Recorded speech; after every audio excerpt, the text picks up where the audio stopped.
Well, to give us a better understanding of how the world gets into these crazy places, I've invited my guest for this hour, Philip G. Zimbardo, Professor Zimbardo, onto the show to talk to us about how people turn evil. And what I think you'll find fascinating in this hour interview with Dr. Zimbardo is that they don't turn evil because they were born that way, that it's actually a conditioning process that is almost like hardwired into the human psychology. And all it takes is for the right set of circumstances to bring that out in really anybody. Well, Philip G. Zimbardo, he's an internationally recognized scholar, he's an educator, he's a researcher, and a media personality. He's won numerous awards and honors in each of these domains. He's been a university professor at Stanford University since 1968. He also has taught at Yale, NYU, and Columbia. He is perhaps best noted for giving psychology away to the public through his popular PBS TV series called Discovering Psychology. He's also written many text and trade books among his 300 publications. Man, this is a guy who does not rest. He was recently president of the American Psychological Association, so he is an absolute expert who knows of what he speaks. Dr. Zimbardo, it is my pleasure to welcome you to the program. Hello. Hello. It's my pleasure to be here in New York. I'm a New Yorker, but I've been living in San Francisco, and I just, again, enjoy the energy of the city. Now, you're a keynote speaker at an event there. Can you tell us a little bit about the event that you're attending this week? Yes. I just finished giving a keynote address to the Eastern Psychological Association, which is all the psychologists on the East Coast. The psychologists are divided into regional areas, and then there is the overall National Association, American Psychological Association, of which you had mentioned I was president. All right. But I also gave a lecture yesterday at Fordham University in the Bronx. Fabulous. All right. Yeah. Well, maybe we can catch some of those on YouTube. Stay tuned. We're going to be right back with our guest, Philip Zimbardo, right after this. I'm your host, Dr. Catherine Albrecht, filling in for Alex Jones. Do you understand how dark it is? How far down the line we are? How late it is? Catherine Albrecht here, filling in for Alex Jones. Yesterday, today, and Friday. So glad to be with you guys. And it's so glad, I'm so delighted here in really the heart of the liberty movement. It is such an honor to be able to fill in metaphorically and stand in Alex Jones's enormous shoes. And I know that he's been literally since back in the 1990s when I first became politically aware. Alex Jones was out there in the wilderness getting this message out. Now he's got millions of listeners, and that's not an exaggeration. I know that there are millions of you out there. I know that you guys are all on the edge of your seats waiting to see what's going to unfold next in this country. Yeah, well, one of the things I got to figure out as I'm thinking about who to pray for, you know, I am a wear it on my sleeve Christian here. I got to figure out who to pray for in terms of really who are the enemies and how do they get to be what they are and where they are. A little bit in the last hour, we talked about some of the nations across the globe that are doing really rotten things. And I'm thinking here specifically of North Korea, where they have torture camps set up where you can be disappeared in the middle of the night. And one of the questions, of course, anytime you really stare into the face of evil, is you ask yourself whether it's, you know, Nazi prison guards, whether it is North Korean torture chamber operators, whether it is even Americans, God forbid, in Abu Ghraib and other places. You say, what is it? How do they find those people? What do they do? Do they comb the entire population looking for the most evil people they can find to populate these prisons and become the guards? Well, if you look at the answer psychologically, what you'll actually find is that those folks are us. They're regular people. And I like to think I would never, no matter what circumstances you put me in, become some kind of evil torturer. But one of the shocking things that's come out of the literature and really trying to understand how we got Nazi Germany and how we got North Korea is that there is deep inside of human psychology some buttons that if you press them the right way and people are not on their guard against this within themselves, that they themselves can become torturers. All right. Well, one of the folks who's done, I believe, the best job of explaining this phenomenon and maybe helping us to understand how to turn it around and prevent it is my guest this hour, Dr. Philip Zimbardo. He's an internationally recognized scholar, educator, researcher, and media personality.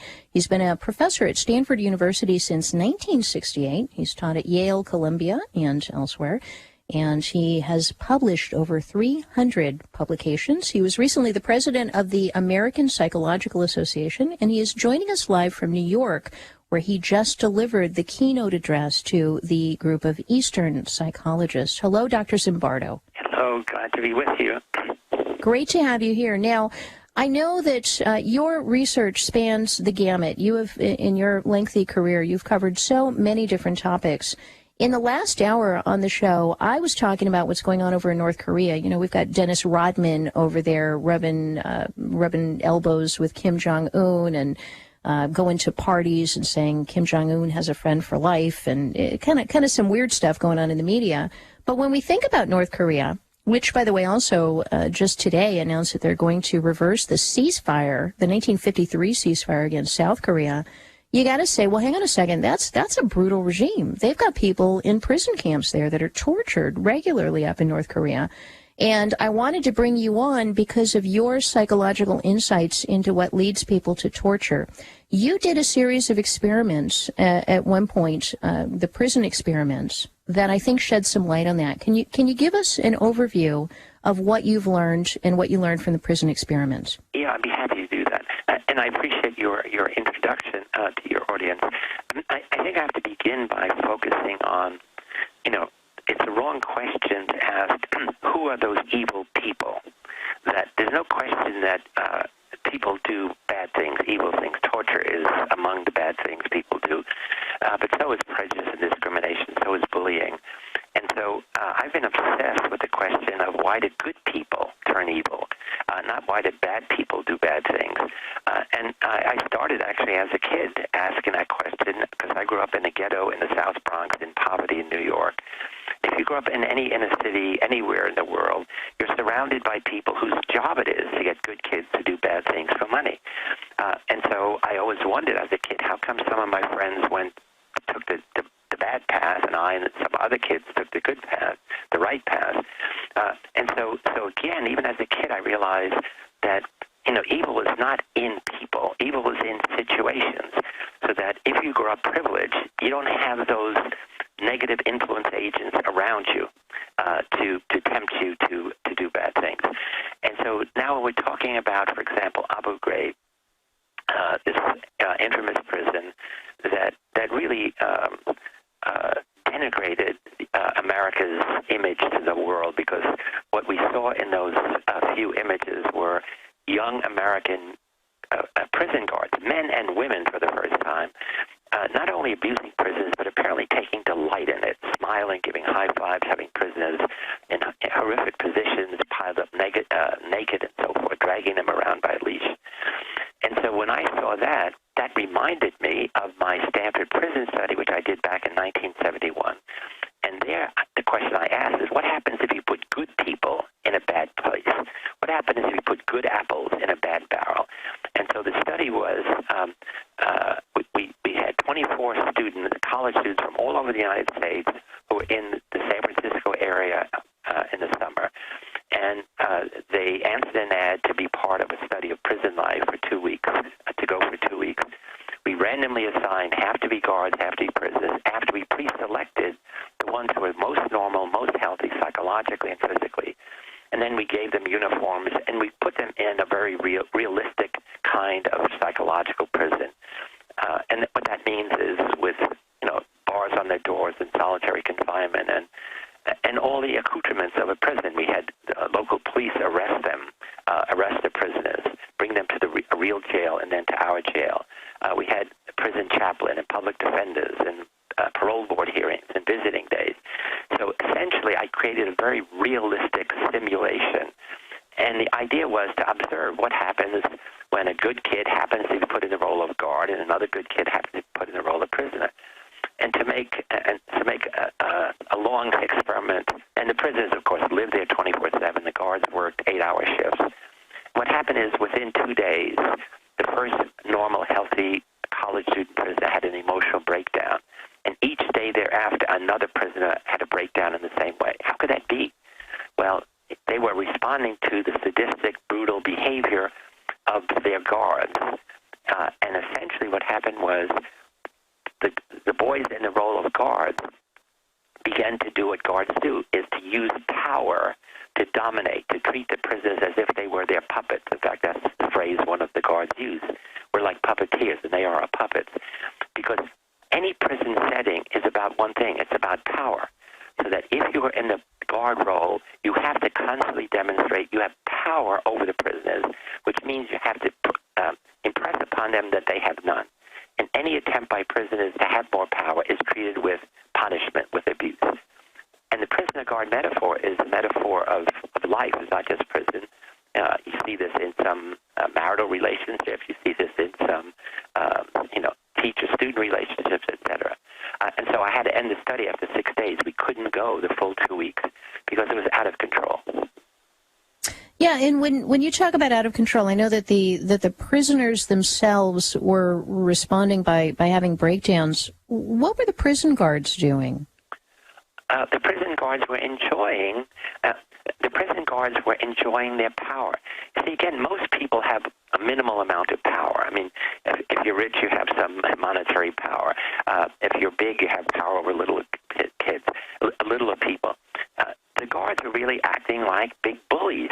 For the first time, they were enjoying the exercise of power. And really, that is at the core of what you mean by evil. Evil is the exercise and abuse of power to intentionally harm other people in various ways. Now, the key message for your audience is that what my study showed, and what an earlier study by Stanley Milgram, who was my high school classmate in the Bronx, he did a famous study where he had men, not college students, men 20 to 50 years old, think that they were being a teacher, teaching their student a lesson by punishing the student whenever he made a mistake. And 2/3 of those ordinary young men delivered up to 450 volts of what they thought was almost lethal shock. Of course, the person who was pretending to be the learner, the student, was not actually getting the shock, but the person delivering it thought he was. So again, the Milgram study and the Zimbardo-Stanford prison study together say what we have to be aware of is how much our individual behavior is under the influence of situational forces. In the Milgram study, it was an authority, a guy in a lab coat saying, you must go on. It was putting people in a role. You're a teacher, you're a student. In my study, it was you're in the role of prisoner or guard. You're in a setting which encourages guards to dominate prisoners. And in my study, we had uniforms. Guards had elaborate military uniforms. Prisoners had, demeaning uniforms. So again, the people we chose in my study were really good apples, and we put them in a really bad barrel. And the sad message is bad barrels corrupt most good people. Not all, but most. And so again, the message is, and this was true in Abu Ghraib. In Abu Ghraib, just to bring some of your audience up to date, in 2004, we were shocked. The whole world, especially Americans, were shocked to see our military police abusing Iraqi prisoners in horrific ways. And everybody said, who are these bad apples? The Bush administration hold that thought. We're coming out to a break. When we come back, I want to talk about Abu Ghraib with my guest, Philip Zimbardo. Alex Jones here with a message that could revolutionize health in this country. Going back about 1.5 years ago, I began to learn about the incredible health effects of longevity products. Aaron Dykes lost 92 pounds. We're going to show you some before and afters. Aaron, break down what happened, your story. I've worked really hard with diet and exercise to try to lose weight, but I just didn't get the results. It just didn't happen. Then I saw what you were doing with InfoWarsTeam.com. I wasn't even trying to lose weight, but I got it because I wanted to feel better energy. I wanted that nutrition. Didn't even understand how that could kickstart my own weight loss goals, but the products did that for me. I found myself suddenly losing weight, more energetic, wanting to exercise, wanting to eat the right foods. And they don't even advertise it as weight loss. I want to challenge our radio listeners to go to InfoWarsTeam.com, sign up as a distributor, and get wholesale pricing discounts at InfoWarsTeam.com. Catherine Albrecht here, speaking about torture. Yeah, Philip Zimbardo is my guest this hour. I don't know if you want to call it torture, but maybe just the dark side of humanity. We know that, is it Lord Acton who has the quote, power corrupts and absolute power corrupts absolutely? Dr. Zimbardo, is that, would you concur with that? Do you think that it really is just the power itself that is the corrupting force in human beings? Yeah, it's one of the corrupting forces. I guess I would back up a little bit and say, you know, one of the amazing things that we have discovered, we have psychologists, biologists, is this brain that we have that gives rise to our mind that really gives us infinite capacity to do anything that is imaginable. So in a sense, all of us have the potential to be kind or cruel, caring or indifferent, destructive or creative. And it really, that same mind pushes some people to become villains, perpetrators of evil, and others to do really heroic things, which is my new mission in life. So that the important thing is not to think I'm not that kind of person when you hear about something terrible happening. Rather ask the question, how could that person have done that? What do I have to know both about the person, but also about the situation that that person was operating and living in at that time? So, for example, most kids have been involved in high school shooting or college shooting. One of the things that we have discovered is in almost every case, they were socially excluded. They were rejected by their peers. They were social isolates. They went around Virginia Tech or they went around this school with no friends, feeling lonely and isolated. And so that is now a basic condition which can give rise to that kind of extreme behavior. It also gives rise to less extreme behavior like shyness and simply feeling shunned. But what it means is, what about all those people in all those schools who never took the time to make friends, to reach out, to be an ally, to say, hey, sit down next to me, how you doing, how you feeling? You know, so again, I'm just trying to get away from the simplistic view of evil, bad deeds are in bad people. Because, see, that's the dominant view. And then what do? You identify them, you imprison them, you torture them, you execute them, and the problem continues because we have evil situations and we have evil systems. Well, and this idea that we have evil systems, I think it's there is a tendency to say, oh, look at that person over there. They're a psychopath, or they were just born wrong, or they were wired wrong. Is it the case that some people truly are wired without human empathy, and then other people can be socially maneuvered into not having empathy?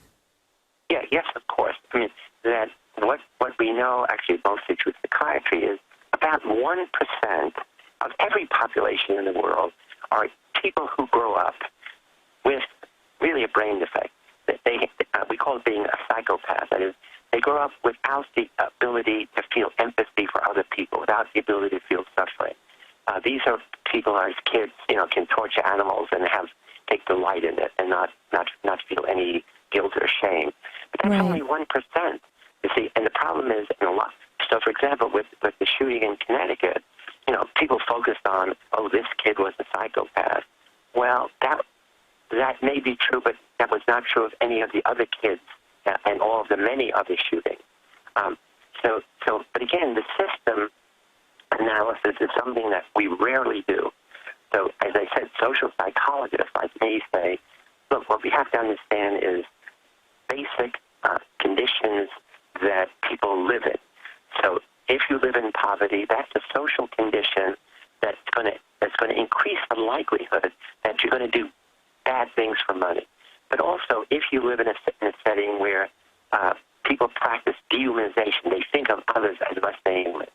If you're in a situation where people treat you in an anonymous way, like you're insignificant, we show that leads to negative behavior. If you're in a situation where you're part of a group and the group has negative norms, that is, it's okay to smoke heroin, it's okay to have unprotected sex, it's okay to steal, cheat, lie, do racist things, then that group has a powerful influence on you because you go along to get along. So we know we have a recipe in psychology of what can make a good kid, a good person of any age, start down that negative path. Gotcha. And now what we're trying to do is reverse it. How do you get it? an ordinary person to be inspired to start on the good path. All right, we're visiting with Dr. Philip Zimbardo. He is a nationally renowned expert on psychology. He's also the author of a book called The Lucifer Effect. I want to get into that a little bit more when we come back. How good people turn evil. Stay tuned. ProPur is introducing ProOne. All of your filtration in one system, portable, on the go. This is the ProOne by ProPur. You wanted it, you got it. No more do you have 2 or 3 filters to just reduce sodium fluoride. You have a system that cuts out the sodium fluoride and up to 95% of hydrofluorosilicic acid. Advanced manufacturing technology combines silver-impregnated white ceramic with new Aquamedics advanced media for removal of fluoride and other heavy metals, all in one filter element. It cuts out the acid derivative of fluoride. It is the only one that does it, and out of the gates, we have it discounted at 10% off with promo code WATER. This is the only system that in one unit helps reduce or remove pesticides, herbicides, chloramines, ammonia, and chlorine, hydrofluorosilicic acid, the most common form of fluoride not covered by other fluoride filter brands, and sodium hexafluorosilicate. This is a revolution against the tyrants. They love putting the toxic acid base of fluoride into your water. They love the fact that it's an adjuvant supercharging the trace Prozac in the water and the hormones and the other chemicals. By cutting out fluoride, you cut out the turbocharger in all the poison being artificially introduced into your body. This is what I use. It's a win-win. You get a high-quality product at the lowest price. You support the InfoWar. Get your ProPur with the new ProOne filter today at InfoWarsStore.com or by calling 888-253-3139. Yeah, those jackboots, man, they keep coming back historically over and over and over. It's the reason I became a liberty, freedom, privacy advocate is because I've got a floor-to-ceiling bookshelf, 4 feet wide, all the way up to the ceiling. I don't know how many shelves are on there, but there's a lot of books of 20th century history. And the reality is anytime you give too much power to those guys with the jackboots, they will take it from you and they will use it to stomp on you. It's just the way things are. And my guest this hour, Philip Zimbardo, has devoted a career to trying to figure out why this is and then how to counter it, what we can do to take a look, really stare down the face of human evil and figure out what we should be doing instead. Philip, Dr. Zimbardo, there's a story that was in the news yesterday, and I couldn't help but think of your research as we were hearing the dramatic 911 tape of this dispatcher who was fighting to save a patient. Now, I know you've been doing keynotes, and you may not have heard this, but there is a retirement home or a nursing facility called Glenwood Gardens in Bakersfield, California. And there was an 87-year-old woman who collapsed and was not breathing. And the dispatcher, the 911 dispatcher, is trying to give instructions to the nurse at the facility to give this woman CPR and is frantically making every effort to try to encourage this woman to please start CPR to save the woman's life. And just a quick quote from here, and then I want to play the audio clip because it's chilling. She says, the 911 dispatcher says, "I understand if your boss is telling you you can't do CPR, but as a human being, is there anybody who's willing to help this lady and not let her die? Is there a gardener, any staff, anyone who doesn't work for you anywhere? Can we flag someone down in the street and get them to help this lady? Can we flag a stranger down? I bet a stranger would help her." And the answer that she repeatedly receives is no. Let's listen to the clip. It's chilling.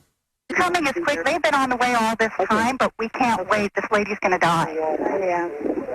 Okay. Well, then, if you get anybody, any stranger that happens to walk by that's willing to help, I understand if your boss is telling you you can't do it. Yeah. But if there's any, as a human being, I don't, is there anybody that's willing to help this lady and not let her die? Not at this time. Yeah, not at this time.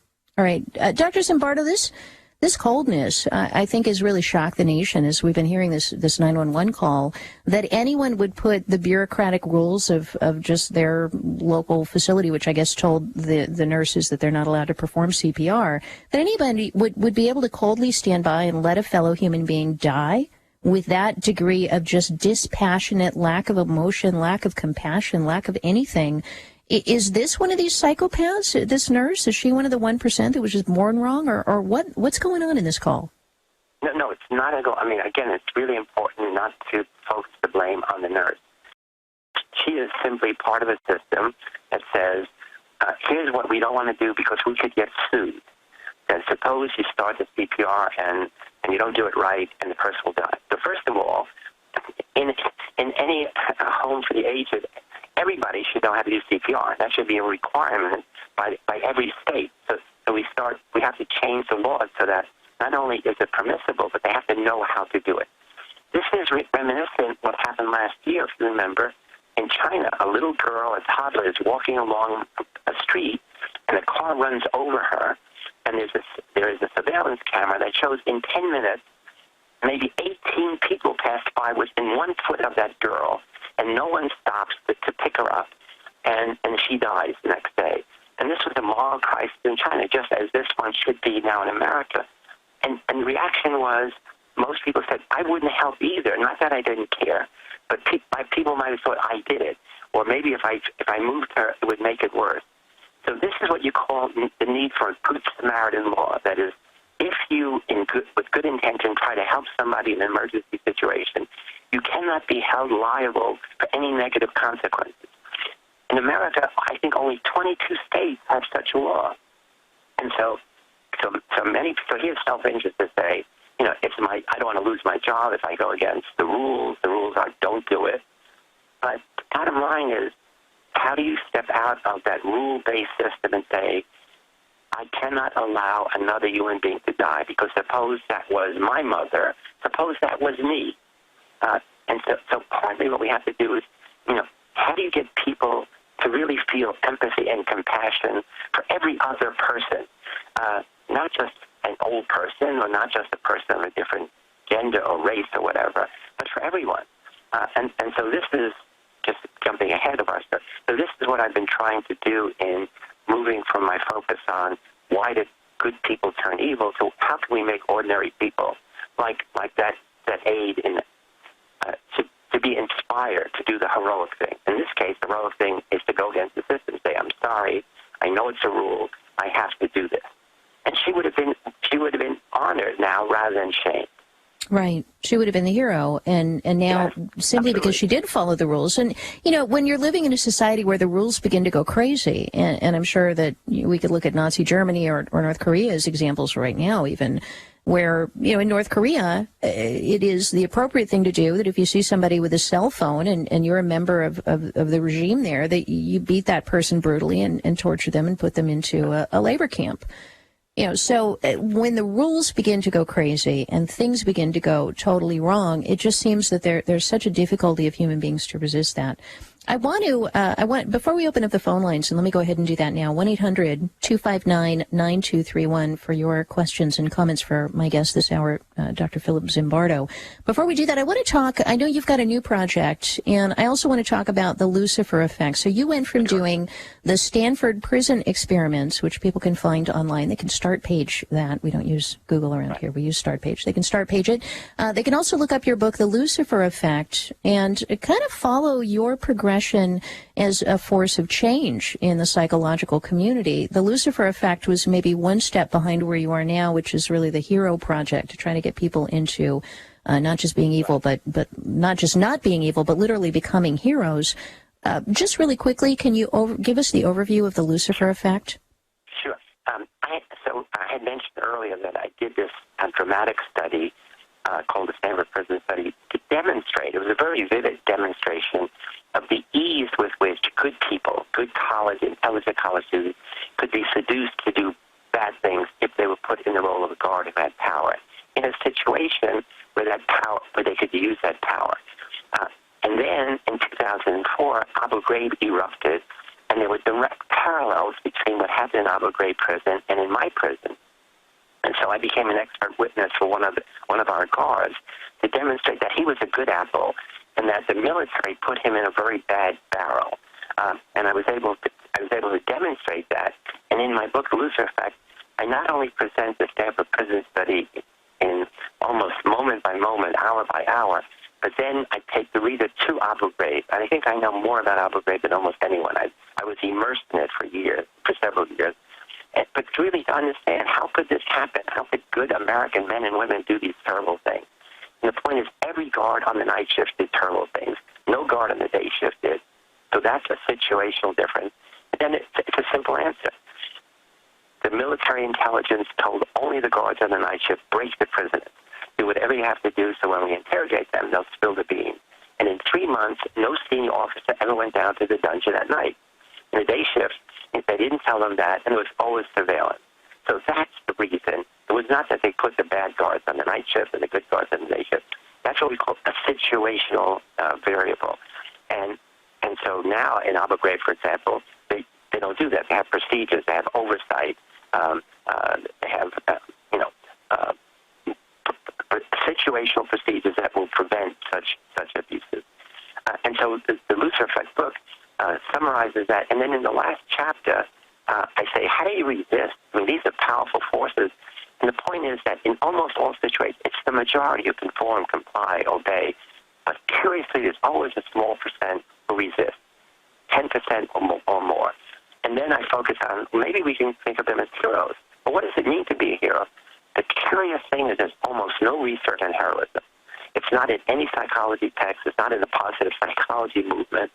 And it's really, so now I want to, they're starting to do research on heroism, trying to get funding to sponsor students everywhere to do research on heroism. But in addition, what I've done is created a project in San Francisco that we hope we can scale up nationally, internationally, called the Heroic Imagination Project, or HIP. Our website is www.heroicimagination.org. And essentially, it's to teach young people how to be wise and effective heroes. And the way we're going to teach them is first to teach them the basic street smarts that I learned in the Bronx, South Bronx, of, what are the forces of evil, and how do you identify them? How do you learn to resist? How do you learn to oppose? And then how do we inspire you to the bright side, to teach you how to be a wise and effective hero, how to focus on the other, how to make other people feel special, how to be a positive deviant. Heroes are always deviant because you look around, other people are doing nothing. And so how do you practice so that when the opportunity arises, you're not going to give in to the group and do nothing. You're going to do the right thing when people are doing nothing. The other thing I should mention is that there are two kinds of evil. There's the evil of action, where you do a bad thing. And the broader evil that we all are part of is the evil of inaction. So a bully practices evil of action. But all the rest of us who have known about bullies in junior high and high school and now in business world who've done nothing, we are guilty of the evil of inaction. By our inaction, we allow that evil to be continued. Now, I'm on your website, heroicimagination.org. You've got just a wealth of resources here. There's a video library, stories of heroism. You've got information about the bystander effect, conformity, obedience to unjust authority, which I think comes right into this 911 call. It's all there, and I would encourage people to check out heroicimagination.org. Is there a book that goes with this? No, I'm collecting. I'm a research-oriented psychologist, as you know. In fact, I now have 400 publications, not just 300 that you mentioned earlier. I work a lot. So there will be a book, but I need more substance. I need more research rather than platitudes. But I hope our readers will go on, your listeners will go online and look. We desperately need donations. We desperately need sponsors in order to move our program out of San Francisco into the rest of the country, because the message is really for all youth development. It's for 4-H it's for Boy Scouts, Girl Scouts, summer camps, because everything we do is based on fundamental social science research, and we evaluate before we put a program out. We say, does it work? pre-post measures? Do we change information? Do we change attitudes? Do we change values? Not only of the kids, but the teachers and their parents. So it's really a unique program that I'm desperate to, give away to the world. Well, and I want to jump in and encourage people that if you're not tithing 10% of your income for liberty, you've got to bear in mind that you're tithing between 20 and 60% of your income for tyranny in the form of your taxes. So, wow, every dollar that comes into my hands, even if it's someone purchasing a product that I'm selling, or if I'm in an event signing a book, I take 10% before I even deduct the expense of the item, and I set it aside. And my husband and I have a tithing account. We have an envelope that we keep with cash in it. We also just started a bank account where literally 10% of every single penny that comes into our hands goes into there, and it is available for causes like yours. So expect to be receiving a donation from us, Dr. Zimbardo. We will. Yeah, I really want to support what you're doing because, so much of our money is going, I know because I've been in the halls of power and seen the lobbyists there. The corporations certainly get that. They lobby for their interests and they further their cause with money, and they set aside a certain percentage of all their income to make sure that their interests are represented in Congress and in state capitals. And we need to be doing the same across the board, really fighting for liberty and goodness. And I think that this is just a brilliant place to do that. So to all the listeners, I would just put out a challenge to you to begin to set aside 10% of your income. You can dedicate it to a church, to missions. You can dedicate it to liberty actions, secular efforts, whatever it is that's bringing goodness into the world. We've got to fund it. Otherwise, it doesn't stand a chance against the forces of evil, which have a lot of money, ill-gotten gains they spend in that way.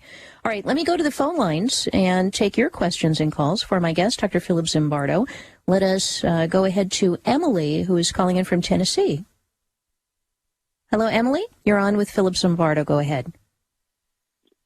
Hello. I'm calling in on my mother's. She's a Prison Planet TV member, and we have been raised according to the Word of God. And Jeremiah 2 says, the heart above all things is deceitful and desperately wicked. Who can know it? So until a person is born again, they really have no understanding about good or evil. And we are really like sheep to the slaughter, as Alex says, sheeple, to be, thrown in front of the TV set, which is, The Walking Dead and basically pornography on even basic cable TV channels. And people have, they seem to have nothing else to do. They don't want to read. They don't seem to want to know. Well, I'm totally with you, Emily, because at the beginning of this hour, when I said I hope I would never get into that situation, I truly hope that my faith and my efforts as a Christian to refine my heart and to really try to be humble and kind and purge those sorts of things in my Christian walk would go a long way towards that. Let me ask our guest here, Dr. Zimbardo, does faith and religion play a role in helping people to resist these kinds of societal forces? It really should. I mean, essentially, virtually all religions are repositories of morality. Morality is all about teaching people right from wrong and teaching people to do the good thing and to avoid the bad thing, to resist temptation. The problem is, more and more, religion has less of an impact on our secular life. That people go to church, and while they're in church, they say prayers, they get communion, whatever, and then they go back and are in a different world zone. So the big question is, how do you carry that goodness in your heart, that kindness, that compassion, every day toward everyone? So if you're religious, if you're Catholic, if you're Christian, you carry the message of Jesus that, the least among you is my child, my son, my daughter. And so that's what we're really trying to promote, not in a religious way with the whole organization project, is every day make someone feel special. Every day this week, start out by giving someone a compliment. Make eye contact, shake their hand, know their name, give a compliment. I tell kids, when was the last time you complimented a teacher? Almost never. Well, a good teacher, when was the last time you complimented your mother on a good dinner, on the bus driver? So compliments are a very simple tactic which we call as part of being a hero in training. And that's gratitude. Yeah, softening our hearts towards others, reaching out in gratitude with compliments, I think is a beautiful way to start. So let's go to George in Connecticut. George, quickly, your question for Dr. Philip Zimbardo. Go right ahead. Hi there. I just wanted to give an example how to break the mindset. My mother was in Germany from 1938 to 1950 as an American. As a result of that, she got involved with the Germans that were too afraid to break the mindset of the conditioning that the Nazis created, but she got them to basically help smuggle Jews out of Germany. And then after the war, she knew Eisenhower because she was part of the military and occupation government, and he was trying to starve children or starved the whole country because he hated Germans so badly. And she broke the mindset of many military people and got the help of Patton to basically help feed orphanages and stuff like that. And military people are so conditioned to follow orders, even if they're just against every instinct of human being. So she did it in both cases. So it's possible to break this mindset. It sounds like your mother's one of the heroes, Dr. Zimbardo. Oh, absolutely. Oh, please send me that information.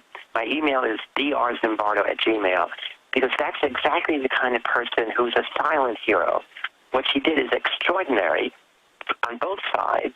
And again, it's following up with the earlier sad thing about somebody gives an order to workers in a home for the aged not to give CPR and so allow somebody to die. You're right. After the war, there was a lot of hostility against Germans, and we were, some of our leaders were willing to let them starve to death.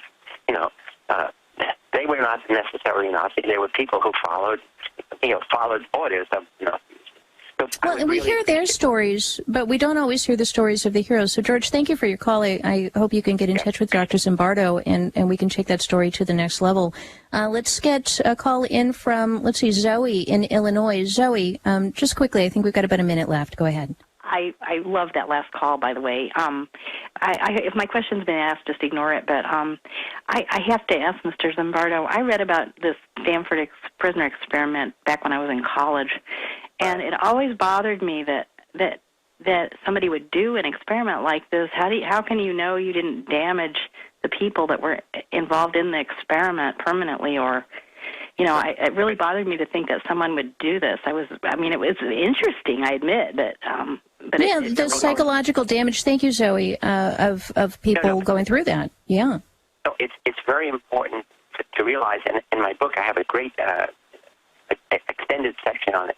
After the study, immediately afterward, we spent a whole day what's called debriefing. I met with all the guards, all the prisoners and guards together. We followed them up 2 weeks later, a month later, and for some of them... I'm going to jump in. I know that you feature this information on your website, and unfortunately, man, that break, when it comes fast. So let me just thank you so much, Dr. Zimbardo, for being with me on the show. We will post links to all of your information on the INFOWARS website. All right, heroicimagination.org. Stay tuned. Visit InfoWars.com and PrisonPlanet.com.